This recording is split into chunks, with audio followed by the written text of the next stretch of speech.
Perdagangan satwa dilindungi masih saja terjadi.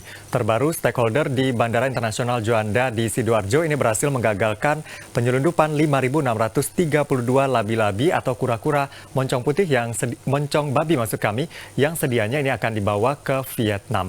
Lalu kenapa ini masih saja terjadi dan apa upaya yang bisa kita lakukan untuk melakukan pencegahan dan penindakan? Kami akan bahas untuk Anda dalam Dialog Titik Tengah sesaat lagi.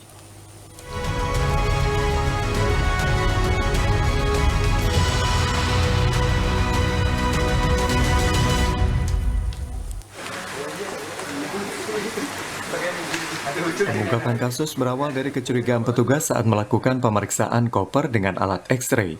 Petugas kemudian melakukan pemeriksaan lebih seksama dan hasilnya diketahui di dalam 8 koper berisi labi-labi moncong babi dengan total jumlah mencapai 5.632 ekor. Ada 3 terduga pelaku penumpang tujuan Surabaya, Singapura, Vietnam yang diduga membawa koper berisi satwa dilindungi undang-undang tersebut. Namun hanya 1 orang yang berhasil ditangkap atas nama David Setiawan. Petugas juga mengamankan paspor pelaku dan tiket rute Surabaya-Singapura serta Singapura-Vietnam. Selain itu diamankan 2 unit ponsel, uang tunai 3,8 juta rupiah, dan uang tunai 9.000 dong Vietnam. Dari pemeriksaan petugas, labi-labi tersebut akan diselundupkan ke Vietnam dengan transit ke Singapura. Labi-labi dijual dengan kisaran harga Rp150.000 per ekor, maka kerugian negara yang ditimbulkan lebih dari Rp844 juta. Labi-labi atau bulus merupakan salah satu jenis kura-kura atau penyu air tawar bercangkang lunak. Habitat labi-labi moncong babi di Indonesia ada di kawasan Lawrence, Papua Selatan. Sedangkan di Vietnam, labi-labi bisa dikonsumsi atau menjadi kuliner mahal. Satwa labi-labi moncong babi sebesar 5.632 di Bandara Internasional Juanda, yang mana nih penangkapannya kecurigaan dari petugas dari APSEC ini melihat ada penumpang dari jurusan Juanda mau ke Singapura, kemudian nanti dari Singapura lanjut ke Vietnam, yang mana membawa tas di dalam X-ray dicurigai ada satu seperti binatang, dan kecurigaan itu ternyata benar. Setelah diperiksa secara fisik ditemukan sebuah satwa labi-labi moncong babi ini sebesar 5.632. Selanjutnya, kasus ini dilimpahkan ke BKSDA Jatim untuk proses dan pengembangan lebih lanjut. Sementara barang bukti ribuan labi-labi tersebut nantinya akan dikembalikan ke habitatnya di Papua. Dari 5.632 ekor labi-labi moncong babi ini, sudah ada sekitar 48 ekor yang mati. Dari Sidoarjo, Heri Susetio, MGN. Berantas perdagangan satwa dilindungi, itu pembahasan kami dalam Dialog Titik Tengah untuk edisi hari ini. Dan untuk membahasnya sudah hadir 2 orang narasumber di studio Metro TV Jawa Timur. Yang pertama di sebelah saya perkenalkan terlebih dahulu ada Pak Nur Patria Kurniawan, Kepala Balai Besar KSDA Jawa Timur. Selamat siang, kabar baik Pak? Selamat siang, kabar baik? Alhamdulillah, kabar baik. Terima kasih Pak sudah hadir di studio untuk membahas terkait dengan perdagangan satwa dilindungi ini. Dan di sebelahnya sudah hadir juga Mayor Laut Iwan Purwanto yang merupakan Pasops Lanudal Juanda. Selamat siang. Selamat siang, Mas. Pak Iwan, kabar baik? Alhamdulillah, kabar baik. Terima kasih juga sudah hadir di studio Metro TV pada hari ini. Kita membahas terkait dengan perdagangan satwa dilindungi. Dan yang kemarin berhasil digagalkan begitu oleh stakeholder di Bandara Internasional Juanda ada 5.632 labi-labi atau bulus begitu ya. Terminal 2 Juanda ini kan terkenal, sangat ketat sekali. Kenapa berani-beraninya dia masuk dan melakukan penyelundupan lewat Bandara Juanda ini? Bisa diceritakan kronologinya seperti apa kemarin, Pak? Ya, baik. Untuk kronologi itu, hari Jumat, minggu kemarin, tanggal 7, itu ada penumpang yang akan pergi ke Vietnam via Singapura. Salah satu penumpang ini memasukkan koper untuk ditempatkan di bagasi. Untuk petugas APSEC bisa mendetek salah satu koper ini. Kemudian dengan kecurigaan salah satu koper ini dibuka dicek secara fisik, ternyata memang ada labi-labi, moncong babi yang ditempatkan di wadah plastik. Kemudian dari APSEC menghubungi Satgas PAM Bandara Juanda yang berada di bawah Landaul Juanda untuk memeriksa secara fisik, kemudian dicocokkan dengan label, kemudian di situ ditemukan penumpang, nama penumpang, kemudian dipanggil penumpang tersebut dan diambil. Oke, jadi mereka ini berombongan atau hanya satu orang itu saja yang berangkat pada saat itu? Kalau sesuai dengan label yang di koper, ada 4 orang, Mas. 4 orang? Iya. Jadi yang diamankan ini keempat-empatnya atau bagaimana, Pak? Kemarin yang berhasil diamankan 1 personil, 1 orang. 1 orang karena memang di dalam koper atas nama dia begitu ya? Oke, yang lainnya dipersilakan untuk lanjut apa bagaimana kemarin, Pak?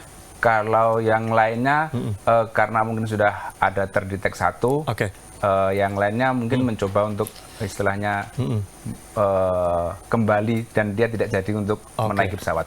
Oke, dan saat ini sudah berkoordinasi dengan pihak-pihak lain begitu ya Pak ya untuk penanganannya. Dan untuk labi-labinya ini sendiri diserahkan ke BKSDA ya Pak ya? Benar. Oke, Pak bagaimana kondisinya sekarang Pak? Sudah ditempatkan di mana barang bukti ini? Sementara kita taruh di kandang transit, kami punya kandang transit di depan kantor. Itu semuanya baik-baik saja, tapi memang yang namanya bukan di kondisi alamnya, jadi ada kematian. Rata-rata ini dalam kurun waktu ini sudah mati, tiap hari itu rata-rata 2 ekor. Tiap hari 2 ekor? Ya, karena kan mereka ini kanibal juga. Meskipun kami sudah, sudah rawat dengan baik, setiap pagi diganti air, kemudian dikasih makan sewajarnya begitu ya? Per 2 jam. Oke, per 2 jam. Tapi masih ada yang mati seperti yang disampaikan tadi. Kita nanti akan lanjutkan pembahasan ini termasuk kemudian data-data setidaknya dalam setahun terakhir seperti apa begitu ya. Kita akan kembali usai jeda, tetaplah bersama kami di Dialog Titik Tengah. Anda kembali di Dialog Titik Tengah, pemirsa, masih bersama Pak Nur dan juga Pak Iwan. Kita membahas terkait dengan berantas perdagangan satwa dilindungi. Dan yang tadi kita bahas adalah yang terakhir begitu, yang setidaknya juga menghebohkan karena jumlahnya juga sangat banyak dengan kerugian lebih dari 800 juta rupiah. Tapi kalau kita lihat begitu ya, setidaknya ya dalam setahun terakhir, bagaimana angkanya Pak yang ditangani oleh BKSDA terkait dengan penyelundupan satwa dilindungi ini? Dari rekapan kami sebenarnya untuk tahun 2023 ini sudah 8 kasus. 2023 berarti dari Januari ya? Dari Januari sudah 8 kasus. Itu semuanya ya, karena kenapa di Surabaya ini atau di Jawa Timur khususnya itu punya bandara, punya juga pelabuhan laut. Nah ini tidak hanya yang di bandara baru 1 kali ini. Totalnya kalau untuk ekorannya kita belum bisa merekap, tetapi untuk tahun 2022 sebagai pembanding itu 8.652 ekor yang sudah kami rilis kembali atau kami selamatkan. Itu dari berapa kasus? Dari 22 kasus di Jawa Timur. Dari Indonesia Timur yang masuk ke Surabaya. Khusus Jawa Timur 13 kasus. 13 kasus di dalam begitu ya? provinsi. Jadi separuhnya dari Jawa Timur begitu ya, dan yang lainnya adalah dari Indonesia Timur. Terlihat memang kita menjadi tempat transit juga ya Pak ya. Kenapa ini bisa Jawa Timur menjadi seksi atau Surabaya untuk mereka transit sebelum akhirnya membawa ke luar negeri Pak? Tadi sudah saya sampaikan bahwa di sini ada 5 pelabuhan. Mulai Tanjung Perak, kemudian yang di Banyuwangi, kemudian di Probolinggo, kemudian di Kalianget, Madura, kemudian juga ada di Paciran. Nah, kemudian bandara juga ada di Juanda. Jadi tempat inilah yang memudahkan dari segala sisi. Orang akan mencoba. Kalau bahasa mereka itu cek ombak. Cek ombak itu mana yang bisa dimasukin. Nah, itu mereka lakukan. Nyoba-nyoba untuk melakukan itu. Tapi kalau kita lihat begitu ya, belum 6 bulan sudah 8 kasus. Menurut Anda, apakah ini termasuk tinggi juga di 2023? Tinggi, karena angka ini menunjukkan sebenarnya bahwa justru bukan menurun, malah meninggi. Karena bisa jadi setelah pasca pandemi ini akan orang mulai bergerak lagi, perekonomian bergerak lagi, permintaan juga tinggi. Nah inilah juga jadi trigger juga untuk pelaku kejahatan ini untuk bergerak kembali memulihkan ekonomi mereka gitu ya. Kalau yang ditangani oleh Bandara Juanda dalam hal ini juga di bawah pengawasan Lanut Juanda begitu ya. Sejauh ini seberapa sering sebenarnya menggagalkan penyelundupan ini Pak? Kalau untuk satwa liar untuk tahun ini memang baru kasus ini labi-labi ini Mas dengan jumlah yang begitu banyak. Tapi pada tahun kemarin 2022 dari kami Landal Juanda juga sempat menggagalkan bibit baby lobster. Ya itu pun dengan jumlah yang cukup banyak. Oke, cara mereka menyelundupkan ini kalau dari Bandara Juanda apakah sama atau ada modus-modus yang beragam sebenarnya Pak? Selama yang kami tangani ini memang mereka sama. Jadi mereka hanya menempatkan di wadah plastik, kemudian di packing di koper dan langsung dilewatkan bagasi. Oke. Ini kan sebenarnya kalau kita lihat sederhana sekali ya, mereka masukkan ke dalam koper lalu dibawa ke bagasi dan sebenarnya mudah juga untuk diketahui di X-ray. Sebenarnya mereka tahu tidak itu dilindungi gitu ya, dan tidak boleh dijual ke luar negeri kalau dari interogasi yang dilakukan di bandara? Mungkin mereka tahu, tapi tadi sudah disampaikan juga dari Pak Nur, mungkin mereka istilahnya coba-coba.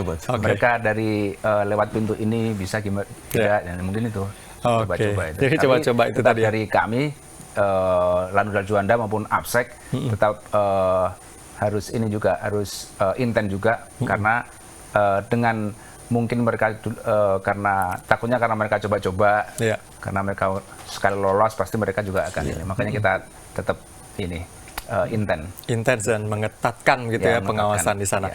Oke, kalau kita lihat begitu ya dari angka-angka yang disampaikan tadi oleh Pak Nur gitu, rata-rata yang diselundupkan ini jenis apa Pak? Kalau kami selama 2022 kemudian masuk 2023 itu kelihatan modusnya atau kelihatan yang diselundupkan. Jadi kalau jenis paruh bengkok, kemudian reptil itu ular, kadal, biawak. Papua itu bagus-bagus. Indonesia Timur itu cantik-cantik. Itu biasanya adalah yang beauty, yang cantik-cantik. Paruh bengkok kalau burungnya yang warna-warni. Nah, kalau kicuan biasanya dari Kalimantan. Nah, Kalimantan Selatan, Kalimantan Timur. Jenis-jenisnya itu. Jadi kalau untuk burung-burung kicuan biasanya dari Kalimantan. Kemudian kalau yang jenis-jenis yang paruh bengkok atau yang beauty yang cantik-cantik, walabi, kemudian reptil, ular hijau, ular yang bagus-bagus, semua dari Indonesia Timur. Oke, jadi masih yang paling banyak itu ya untuk jenis burung seperti yang disampaikan tadi. Oke, karena untuk wilayah BKSDA ini kan ada beberapa, tentunya penanganannya juga lebih luas di wilayah Jawa Timur. Kalau modusnya seperti apa Pak? Kalau kita bandingkan dengan yang di Juanda tadi, kalau di Jawa Timur ini modusnya apakah hampir-hampir sama sebenarnya? Modusnya sama juga. Tadi itu dari semua pelabuhan laut. Kemudian mereka tes ombak. Ketika kami ketatin dengan teman-teman di Pol Air, kemudian dengan teman-teman di Lanudal itu pasti nanti akan cek lagi. Nah ini keterkaitan.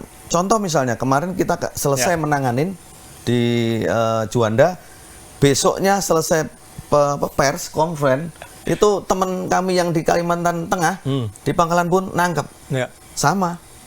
Nah ini kan artinya sebenarnya mereka ini sudah melalui berbagai cara, mana yang kira-kira ringan, kemudian tidak intens penjagaannya dia mana yang masuk. Kira-kira bisa ditembus begitu ya. Lalu kenapa ini terus terjadi? Apakah kemudian landasan hukum untuk melakukan penindakan ini kurang? Kita akan bahas nanti, kita akan jeda terlebih dahulu. Tetaplah bersama kami di Dialog Titik Tengah. Anda masih bersama kami di Dialog Titik Tengah, masih membahas terkait dengan berantas perdagangan satwa dilindungi. Sebenarnya tidak hanya labi-labi atau bulus yang kemarin berhasil digagalkan begitu ya di Bandara Juanda. Kasus ini sebenarnya cukup banyak juga, termasuk salah satunya jenis burung tadi yang sudah disampaikan juga oleh Pak Nur. Nah, kalau kita melihat banyak mereka yang coba-coba begitu, mana yang pengamanannya ya bisa dikatakan tipis, mereka mencoba di situ. Apakah kemudian untuk hukum atau landasan hukum penindakan terkait dengan penyelundupan hewan-hewan dilindungi ini atau satwa dilindungi ini kurang sebenarnya atau bagaimana Pak? Itu juga salah satu yang memicu menurut kami bahwa kebetulan ini dari LHK, dari Kementerian LHK sedang mengajukan RUU untuk nomor 5 tahun 90 tentang konservasi keramanan hayati. Nah, di situ sebenarnya sudah ada pasalnya, pasal 20 itu terhadap jenis-jenis yang dilindungi, dikuatkan dengan Permen LHK nomor 106 tahun 2018.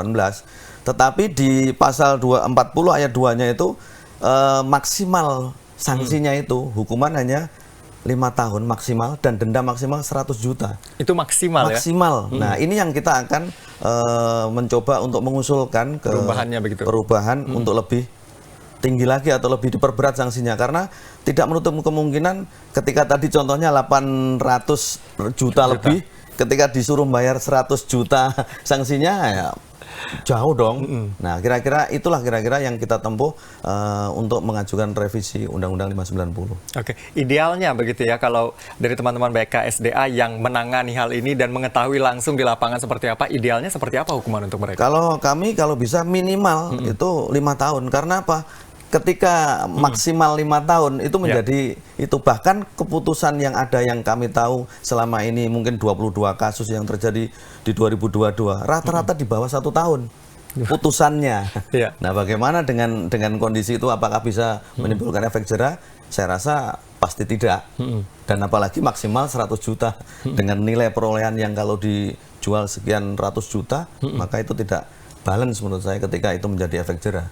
Oke, kalau kita berbicara itu penindakan tadi begitu ya. Sebelum kita sampai ke penindakan, tentu ada upaya-upaya pencegahan yang dilakukan. Sejauh ini koordinasi dari BKSDA seperti apa? Pencegahan yang kami lakukan, kami terus berkoordinasi dengan teman-teman di Lanudal, kemudian dengan Polair, kemudian dengan teman-teman di Krimsus, Polda Jatim, termasuk dengan Polres-Polres yang ada sekitar, bahkan kemarin dengan teman-teman di Tipiter Baris Krim Polri.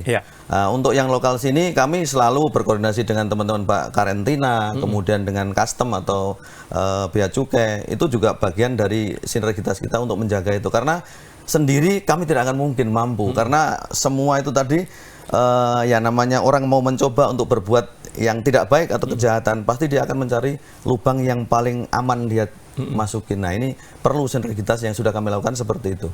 Oke, kalau kemudian untuk melakukan pemetaan itu dengan koordinasi dengan sejumlah pihak begitu ya, biasanya hewan-hewan dilindungi ini mereka bawa kemana Pak? Yang tentunya harus ditandai juga nih daerah-daerah mana yang mereka kemudian bawa? Kami semuanya sebenarnya secara global di KLHK kami punya grup lah ibaratnya ya, grup untuk KSDA itu adalah jenis-jenis mana kami sudah petakan.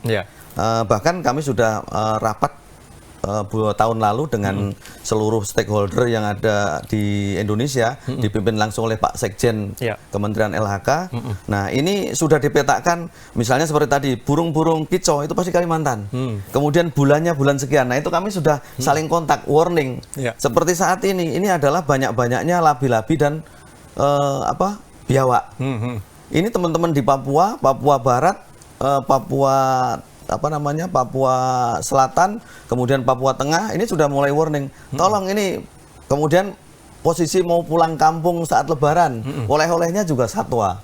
Nah, ini alhamdulillah ini beberapa kali bisa diambil oleh teman-teman di gerbang-gerbang penjagaan yang ada di Papua. Sudah dilakukan. Menguatkan koordinasi tidak hanya di internal begitu ya dari KLHK sendiri, tapi juga dengan aparat keamanan begitu. Kalau di bandara sendiri Pak, seperti apa untuk menguatkannya, apalagi di bulan-bulan tadi yang sudah disampaikan oleh Pak Nur, seperti apa Pak? Ya, kalau untuk di bandara, kita akan menguatkan pertama itu kan untuk pintu pertama pasti di lewat X-ray. Lewat X-ray itu kami juga di bawah Lanudal selalu berkoordinasi juga dengan Kapolres Sapura untuk mencegah awal itu di X-ray, Pak. Ya, kemudian kalau setelah itu mungkin dari Lanudal pun juga pasti kami juga mendapatkan info awal seandainya akan ada pelanggaran, akan ada info awal. Nanti kita akan turun di lapangan, istilahnya mencurigai personel-personel sesuai dengan info. Oke, dan kita harapkan tidak terjadi lagi begitu ya, dan juga payung hukumnya ini bisa segera gol ya Pak ya, untuk memberikan efek jera bagi mereka yang masih saja melakukan penyelundupan terhadap satwa dilindungi. Demikian pembahasan kita pemirsa terkait dengan berantas perdagangan satwa dilindungi. Saya Anwar Fuadi pamit. Terima kasih dua orang narasumber telah hadir di studio hari ini. Terima kasih, sampai jumpa.